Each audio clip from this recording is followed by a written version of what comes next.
माँ माँ दीदी आ गई। छत से ही तेज आवाज में खुशी से चिल्लाते हुए सुलोचना का छोटा भाई मोहन घर के दरवाजे की तरफ दौड़ा। सुलोचना के गाड़ी से उतरते ही फौरन उसके और अपनी जीजाजी के पैर छू उनका आशीर्वाद ले गाड़ी में रखा उनका सामान निकालने लगा। मोहन की आवाज़ और गाड़ी की आवाज़ सुन सुलोचना की माँ को रसोई में काम कर रही थी हाथ का काम छोड़ बेटी और दामाद जी का स्वागत करने बाहर की तरफ चल पड़ी। गाड़ी से उतरते ही सुलोचना और उसके पति रोशन ने सामने बरामदे में ही बैठ सुलोचना के बाबूजी के पैर छू उनका आशीर्वाद लिया। इतने में सुलोचना की माँ भी बाहर बरामदे में आ गई। सुलोचना की माँ साथ पूजा की थाली भी ले आई ताकि बेटी और दामाद जी की आरती कर उनका घर में स्वागत करे। आरती का थाल देखते ही सुलोचना ने अपनी माँ से कहा, माँ इसकी क्या ज़रूरत थी, कोई पहली बार थोड़ी आ रहे हैं। सुलोचना को प्यार से डांटते हुए, हाँ ज़रूरी है, तू चुप कर, बड़ी मॉडर्न हो गई है। सुलोचना ने दरवाजे पे दामाद और बेटी की आरती उतारी और दोनों ने माँ का आशीर्वाद ले घर में प्रवेश किया। आरती की थाली रख बेटी से गले मिल सुलोचना की माँ की आंखें नम हो गई। सुलोचना भी थोड़ी भावुक सी हो गई। दोनों को ऐसा देख वहीं पास तख्त पे बैठे सुलोचना के बाबूजी ने सुलोचना की माँ को आवाज़ लगाई, क्या आते ही बेटी को रुलाओगी? देखो तो कितने शुभ मौके पे दोनों का आना हुआ है। अरे भाई, बिटिया और दामाद जी के लिए कुछ भोजन वगैरह का इंतज़ाम भी तो करो। सुलोचना के बाबूजी की बात सुनते ही माँ बेटी दोनों आंसुओं को पोंछते हुए मुस्कुराने लगी। खाना लगने तक सुलोचना और दामाद जी को मुंह हाथ धो और सफ़र की वजह से थक जाने के कारण थोड़ा आराम करने को कहे। सुलोचना की माँ रसोई की तरफ चल पड़ी ताकि सबके लिए जल्द से जल्द खाने का इंतज़ाम कर सके।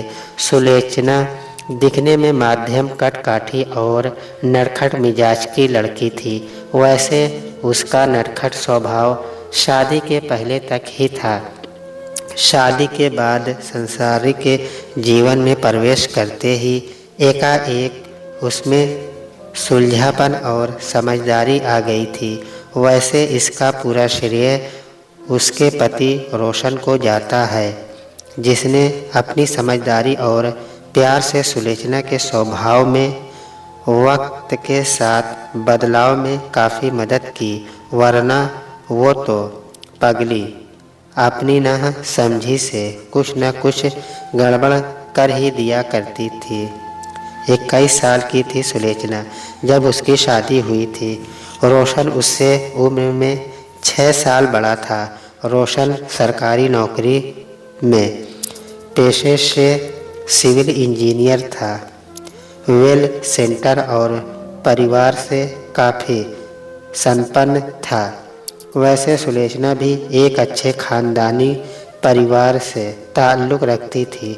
उसके पिता गांव के ज़मींदार थे। सुलोचना भी ग्रेजुएट थी, बीए तक अपनी पढ़ाई पूरी की थी। रोशन और सुलोचना का रिश्ता सुलोचना के चाचा ने लगाया था। वो रोशन के मामा को कई सालों से जानते थे। दोनों व्यापार के सिलसिले में अक्सर मिलते रहते थे। एक दिन जब रोशन के मामा का काम के सिलसिले में सुलोचना के गांव आना हुआ तो सुलोचना के चाचा ने उन्हें घर आने पे आमंत्रित किया। वहीं उन्होंने सुलोचना को पहली बार देखा था। देखते ही उन्हें सुलोचना अपने भांजे रोशन के लिए भाग गई।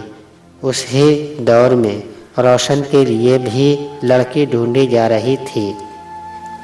गांव वापस जाते ही मामा जी ने रोशन के माता पिता से सुलोचना का जिक्र किया और अपने जीजा जी की अनुमति से रिश्ते की बात आगे बढ़ा दी। दोनों पक्ष को रिश्ते से कोई आपत्ति नहीं थी। सुलोचना और रोशन एक दूसरे के लिए बिल्कुल सटीक थे। दोनों पारिवारिक का इस रिश्ते से संतुष्टि और सहमति दोनों पर रोशन और सुलोचना की शादी करा दी गई। सुलोचना और रोशन की शादी को 10 साल हो चुके थे। दोनों के 2 बेटे थे, बड़ा बेटा अंकुश और छोटा बेटा अतुल। वो दोनों सुलोचना के मंझले अकेले ही आए थे, क्योंकि उनके बच्चे और रोशन के माता पिता दिवाली मनाने रोशन के बड़े भाई के घर गए थे। जाने का प्लान तो सबका था। हर साल पूरा परिवार एक साथ अपने पुश्तैनी घर पर ही दीपावली मनाया करता था, लेकिन ऑफिस के अर्जेंट काम की वजह से रोशन को छुट्टी नहीं मिल सकी, जिस वजह से सुलोचना और रोशन गांव नहीं जा सके। लेकिन उन्होंने बाकी सबको गांव भेज दिया। रोशन के ऑफिस का काम दीपावली के दूसरे दिन था। दीपावली के दिन सुलोचना को अकेलापन न लगे, इसलिए वो उसे लेकर 2 दिन के लिए उसके मायके चला आया। सुलोचना की माँ का घर उसके घर से कुछ घंटों के फासले पर ही था। त्यौहार भी सबके साथ मनाना हो जाता और दूसरे दिन वापस ऑफिस जा रोशन का काम भी हो जाता। वैसे भी शादी के 10 साल बाद पहली बार उसे दीपावली पे अपने मायके आने का मौका मिला था, जिससे सुलोचना काफ़ी खुश थी। सुलोचना के आने की खबर पर उसकी माँ ने उसका पुराना कमरा साफ करवा दिया था। सुलोचना जब भी आती अपने कमरे में ही ठहरती। उस कमरे से उसके बचपन की सारी यादें जुड़ी थी। सुलोचना की शादी के बाद मोहन ने कमरे पे अपना हक जताने और उससे हथियाने की बहुत कोशिश की। सुलोचना की खूब चापलूसी की, लेकिन उसकी दाल नहीं गली। सुलोचना ने अपने बाबूजी को शादी से पहले ही कह दिया था, वो कमरा हमेशा वैसा ही रहेगा जैसा वो छोड़कर जाएगी, और वो शादी के बाद जब भी सबसे मिलने आया करेगी तो अपने कमरे में ही रहेगी, जिस पर उसके बाबूजी ने मोहर भी लगा दी थी। इस वजह से मोहन का दिल होते हुए भी उसे वो कमरा मिल न सका। फ्रेश हो सुलोचना ने अपने पति रोशन को थोड़ा आराम करने को कहा और खुद रसोई की तरफ चल पड़ी, ताकि खाने की तैयारी में वो रसोई में माँ का थोड़ा हाथ बटा सके। सुलोचना के रसोई में आते ही उसकी माँ ने उसे किसी भी चीज़ को छूने से साफ मना कर दिया और उसे कमरे में जाके आराम करने को कहने लगी। लेकिन सुलोचना भी कहाँ सुनने वाली थी। उसने तो सोच कर रखना था, जब तक वो यहाँ रहेगी तब तक वो माँ को रसोई का कोई भी काम करने नहीं देगी। सारा काम वो खुद देखेगी, ताकि उसके होने की वजह से माँ को काम से थोड़ा आराम मिल सके। माँ को सुलोचना की आदत पता थी, इसलिए सुबह से ही लगी थी काम में। ज़्यादातर काम तो निपट गया था, बस थोड़ा बहुत ही बचा था। सुलोचना के भाई का रिश्ता लग चुका था, लेकिन किन्हीं कारणों से उसकी शादी अगले साल तक टल गई थी, जिस वजह से सुलोचना की माँ को ही घर का सब काम अकेले देखना पड़ता था। खाना हो जाने के बाद सब अपने अपने कमरे में आराम करने चले गए। सुलोचना रसोई में बचा हुआ काम निपटाने में माँ की मदद करने चली गई। इधर उधर की बात करते ही सुलोचना की माँ ने उसे हिचकिचाते हुए स्वर में बोला, सुना है नाजिया भी इस साल दीपावली में अपने परिवार के साथ गांव आई है। नाजिया का नाम सुनते ही सुलोचना बिल्कुल स्तब्ध सी हो गई। कुछ विचार में घूम सुलोचना ने अपनी माँ से पूछा, तुम्हें कैसे पता? पलक बता रही थी, वो मिली थी उससे बस स्टॉप पे। सुलोचना की माँ ने कहा। माँ को बीच में ही रोकते हुए, हमें क्या करना, छोड़ो, कोई और बात करो। सुलोचना ने कहा, आखिर क्या हुआ है तुम दोनों के बीच जो तुम दोनों एक दूसरे से बात नहीं करते? सुलोचना की माँ ने बेचैनी में पूछा। कुछ नहीं, कहा ना, छोड़ो, कुछ और बात करो। सुलोचना ने चिड़चिड़ाहट में कहे कमरे की ओर चल पड़ी। कमरे में रोशन आराम कर रहा था। सुलोचना भी पलंग पे बैठ गई। उसकी आंखें नम थी, मानो किसी ने पुराने जख्मों को छेड़ दिया हो। नाजिया और सुलोचना दोनों बचपन से ही दोस्त थी। दोनों की शुरुआती स्कूल की शिक्षा गांव के ही प्राथमिक शाला से हुई थी। एक दूसरे से पहली बार दोनों स्कूल में ही मिले थे। दोनों एक ही कक्षा में थे और पढ़ने में बिल्कुल एक बराबर होशियार। साथ पढ़ना, साथ खेलना, स्कूल से घर तक साथ आना जाना, यही दोनों का दिनचर्या बन चुका था। स्कूल की सबसे होनहार लड़कियां थीं। दोनों पढ़ाई में एक दूसरे को ही टक्कर दिया करती थी, पर इससे दोनों की दोस्ती पर ज़रा भी फर्क नहीं पड़ता था, बल्कि साथ पढ़ एक दूसरे को पढ़ाई में पूरी मादा किया करती थी और मोटिवेट भी करती थी। भले ही कक्षा में दोनों में से कोई भी अव्वल आए, खुशी और उत्साह दोनों साथ मनाया करती। धीरे धीरे उम्र बढ़ती गई और दोनों की दोस्ती और पक्की हो गई। एक दूसरे के घर आना जाना, खाना पीना सब आम सा होने लगा। एक दूसरे को अपनी मन की हर बात बताया करती, कुछ नहीं छुपाती।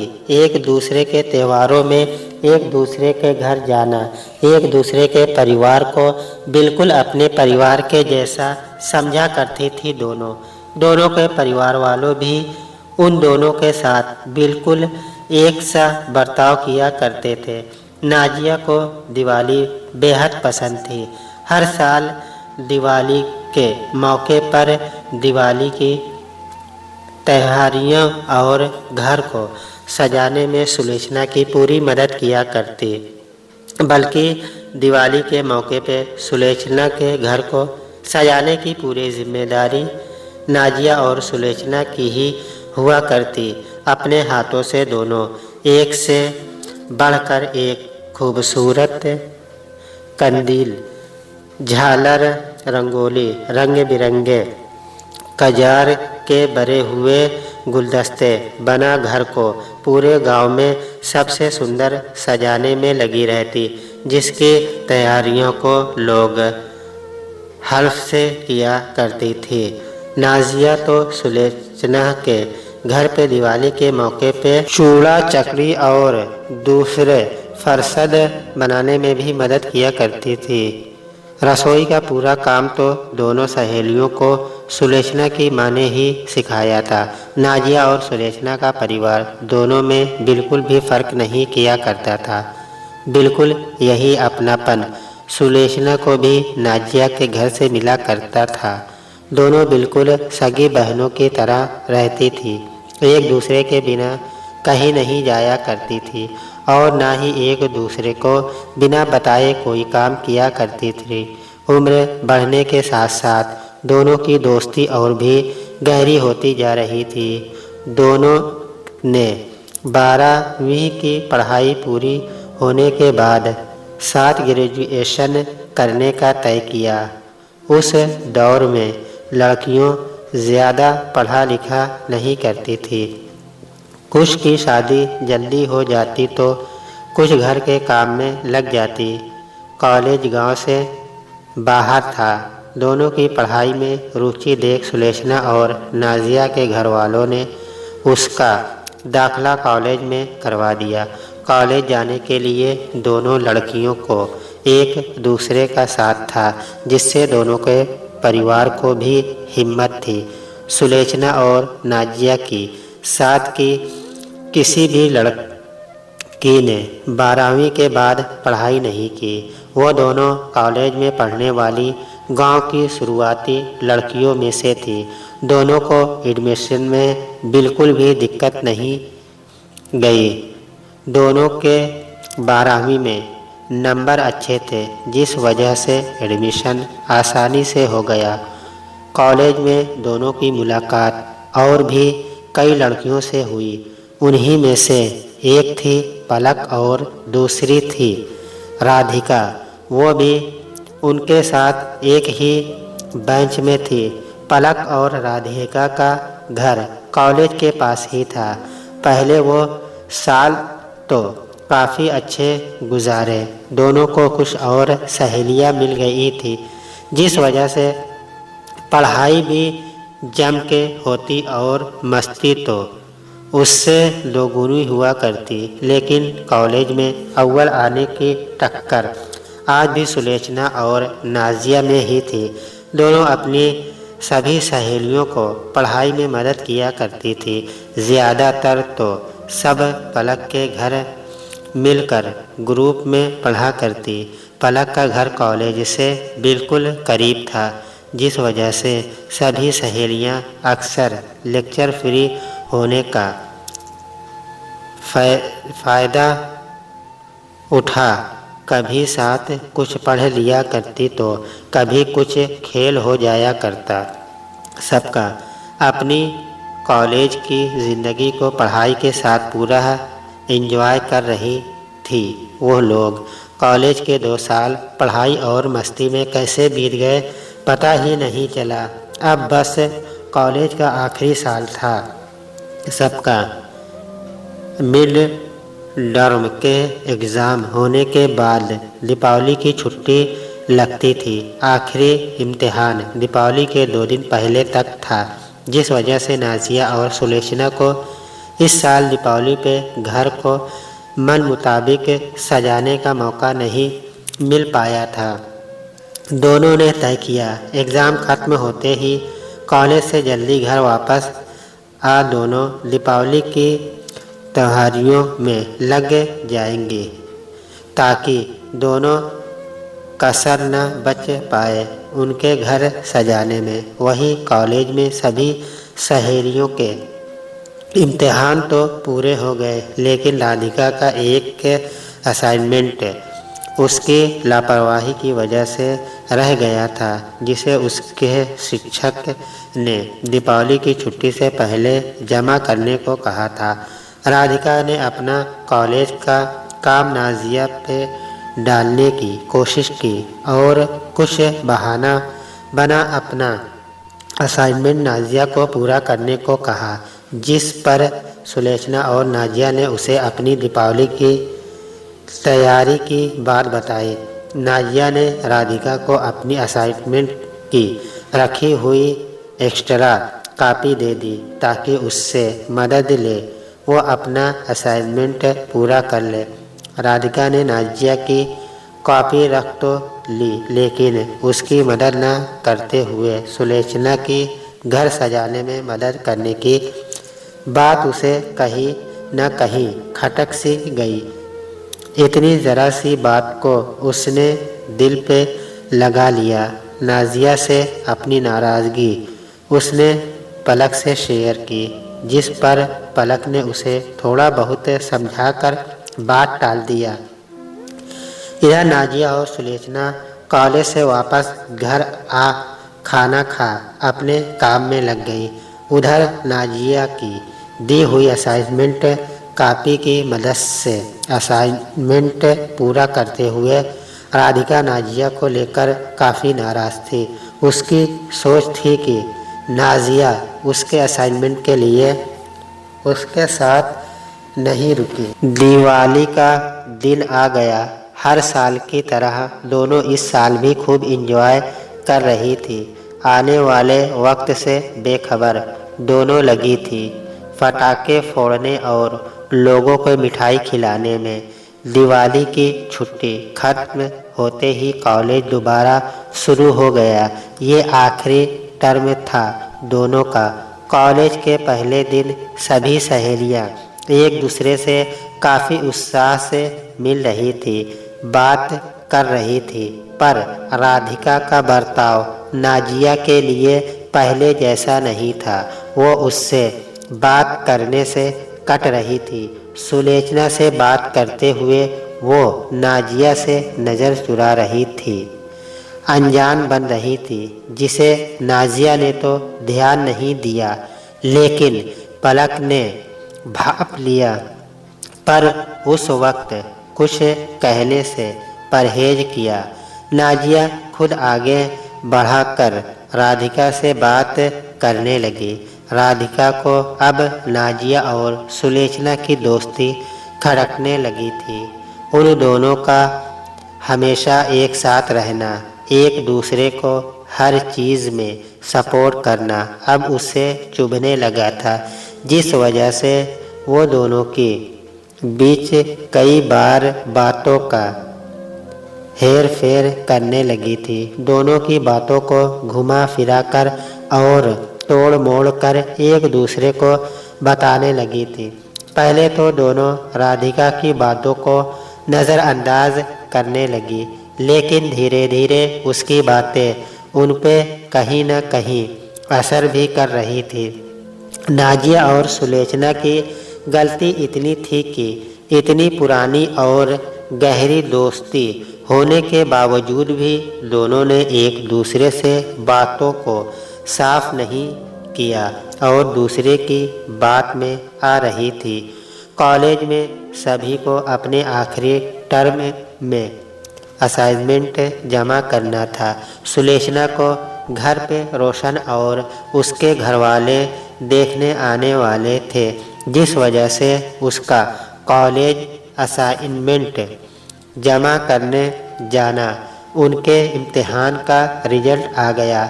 नाजिया तो अव्वल आई, लेकिन सुलोचना को असाइनमेंट के नंबर नहीं मिलने की वजह से उसे कुछ अंक कम मिले। असाइनमेंट के मार्क नहीं मिलने की वजह से उसके परसेंटेज पे काफ़ी असर हुआ था। सुलोचना अपने रिजल्ट से उदास हो गई। उसने नाजिया से असाइनमेंट के बारे में पूछा, जिस पर नाजिया ने उससे असाइनमेंट जमा करने की बात कही। दूसरे दिन नाजिया ने फौरन कॉलेज जा सुलोचना के असाइनमेंट की तफ्तीश की और असाइनमेंट खुद जमा करने की बात भी बताई, जिस पर उसे पता चला कि सुलोचना का असाइनमेंट कॉलेज को मिला ही नहीं। सुलोचना की शादी के एक हफ्ते बाद राधिका की शादी भी होनी थी, जिस वजह से वो सुलोचना से एक दिन पहले ही मिलने और शादी की बधाई देने चली आई। वहाँ सुलोचना के रिजल्ट और कम मिले हुए उसके अंक को जान उसे नाजिया के खिलाफ बहकाने लगी। जानबूझकर नाजिया द्वारा असाइनमेंट जमा नहीं करने की बात कर उसके कान भरने लगी। नाजिया ने कॉलेज से वापस जा सुलोचना को सारी बात बताई और कोई गलती न होने पर भी उससे माफ़ी मांगी। पर अब तक भले ही अनजाने और किसी के बहकावे में सही, लेकिन सुलोचना पे राधिका की बातों का असर हो चुका था। वो नाजिया पे बरस पड़ी और बिना कुछ सोचे समझे उसे उसका असाइनमेंट ठीक से जमा न करने पर उल्टा सीधा सुना दिया। नाजिया चुपचाप अपनी गलती मानते हुए वहाँ से चली गई। सुलोचना की माँ ने कमरे के पास से गुजरते हुए दोनों के बीच पेपर को लेकर बात होती हुई सुनी, जिसे अनदेखा कर वो भी अपने काम में लग गई। नाजिया सुलोचना की शादी में नहीं पहुंची और ना ही सुलोचना ने उसे किसी के जरिए बुलवा भेजा। शादी के दिन नाजिया की मौजूदगी न होने पर सुलोचना की मां ने सुलोचना से नाजिया के बारे में पूछा, लेकिन उसने उन्हें ठीक से जवाब नहीं दिया। सुलोचना की मां द्वारा नाजिया के बारे में बार बार पूछने पर सुलोचना उन पर बिगड़ गई और उसका नाम दोबारा नहीं लेने को कह दिया। सुलोचना की मां थोड़ी चौंक तो गई, लेकिन शादी की गड़बड़ के कारण उन्होंने इस बात पर ज़्यादा ध्यान नहीं दिया। नाजिया ने भी अपने घर तबीयत ठीक न होने की बात कर शादी में जाने की बात को टाल दिया।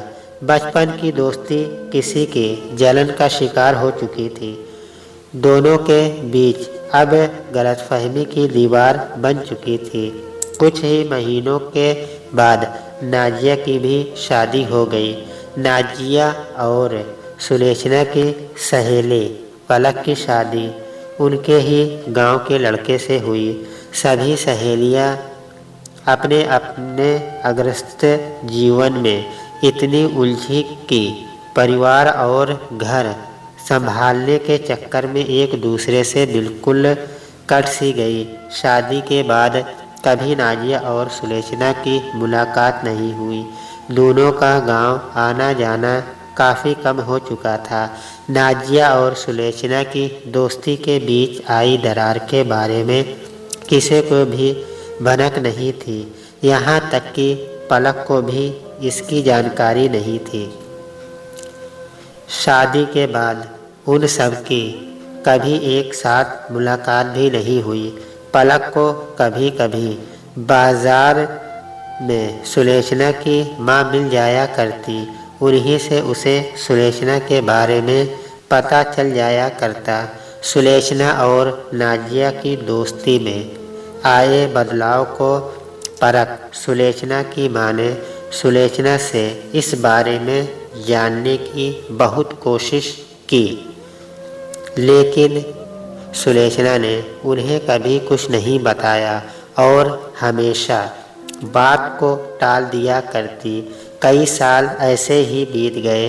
गांव आने पर नाजिया कभी सुलोचना के घर उन लोगों से मिलने जाती और ना ही सुलोचना कभी नाजिया के घर गई। सुलोचना की मां जानती थी कि पलक सुलोचना और नाजिया की दोस्त है। वह उनके साथ एक ही कॉलेज में पढ़ी है। एक दिन सुलोचना की मां ने पलक से बातों बातों में नाजिया और सुलोचना के बीच की अनबन के बारे में पूछा। उन्हें शक तो था कि कॉलेज के ही किसी बात को लेकर दोनों में नाराज़गी है, लेकिन वो पक्के तौर पे पूरी तरह बात नहीं जानती थी। सुलोचना की मां की बात सुन पलक भी चौंक गई। दो इन्हीं पक्की सहेलियों के बीच आई खटास की उसे भी भनक नहीं थी। बहुत सोचने के बाद पलक का शक राधिका पे गया, क्योंकि उसे नाजिया को लेकर राधिका की नाराज़गी की जानकारी थी। उसे शक हुआ कि कहीं इन सब में राधिका का कुछ हाथ तो नहीं। राधिका आज भी पलक के कांटेक्ट में थी। एक बार मायके जाने पर पलक का राधिका से मिलना हुआ। उसने उससे सुलोचना और नाजिया की दोस्ती में आई दरार और इतने सालों से एक दूसरे से बात न करने की बात बताई। पलक ने सीधा सीधा राधिका से उसका इस मामले में कितना हाथ है होने की बात पूछी। उसने राधिका को समझाया कि भले ही नाजिया उनकी किन्हीं कारणों वश उसकी मदद के लिए नहीं रुक पाई थी, लेकिन वो ये ना भूले कि उसकी असाइनमेंट की कॉपी की मदद से ही उसका अपना असाइनमेंट उस दिन समय पे पूरा हो गया था। पलक की बात सुन राधिका अपने आप को दोषी महसूस करने लगी। उसके लड़कपन की वजह से दोनों की दोस्ती में आई दरार और दोनों के इतने सालों तक एक दूसरे से बात नहीं करने की बात सुन वो अंदर तक हिल गई। उसने पलक को सारी बात बता दी और फूट फूट कर अपनी की हुई गलती पे रोने लगी। उसने सुलेखना और नाजिया की गलतफहमी को दूर करने के लिए पलक की मदद मांगी। सुलेखना और नाजिया के गांव आने पर उसे बता दो सहेलियों को दोबारा मिलवाने में उसकी मदद करने को कहा ताकि वो उन्हें सब सच सच बता उसके बीच की गलतफहमी दूर कर सके। यह दिन तब आया जब पलक ने बस स्टॉप पे नाजिया को देखा। उसी दिन सुलेखना की माँ से बाजार में मुलाकात होने पे उसे सुलेखना के दीपावली पे घर आने की बात भी पता चली। वही उसने उन्हें नाजिया के गांव आने की बात भी बताई थी, लेकिन उसने अभी सुलेखना की माँ को कुछ और बात बताने से परहेज किया। वो चाहती थी कि राधिका खुद दोनों के बीच की गलतफहमी दूर करे। पलक ने राधिका को दोनों के गांव में होने की खबर दे दी और उसे तुरंत किसी भी तरह जल्द से जल्द गांव आने को कहा। पलक ने सुलेखना और नाजिया से मिल उन्हें अपने घर दिवाली पे आमंत्रित किया। उसने उन्हें राधिका के आने की भी बात कही, लेकिन एक दूसरे के निमंत्रण के बारे में दोनों को कुछ नहीं बताया। सुलेखना पलक के घर सबसे पहले पहुंच गई। दोनों की कॉलेज की पुरानी बात चल ही रही थी कि उतने में नाजिया भी वहां आ गई। 10 साल बाद एक दूसरे को देख सुलेखना और नाजिया मन ही मन काफ़ी खुश थी, जो उनकी आँखों खुद बयां कर रही थी। लेकिन दूसरे ही पल एक दूसरे से नज़र चुराती हुई पलक के घर से जाने लगी। इतनी देर में राधिका भी वहां पहुंच गई और उसने सुलेखना की तरफ उसका असाइनमेंट कर दिया, जो उसने उस दिन कॉलेज से उठा लिया था, जो इत्तेफाक से अभी तक उसके माँ के घर उसके कमरे में उसकी पेटी में ही रखा हुआ था। पहले तो सुलेखना को कुछ समझ नहीं आया, लेकिन राधिका के अपना गुनाह कबूल करने और सब सच सच बताने पे वो बिल्कुल हक्का बक्का रह गई।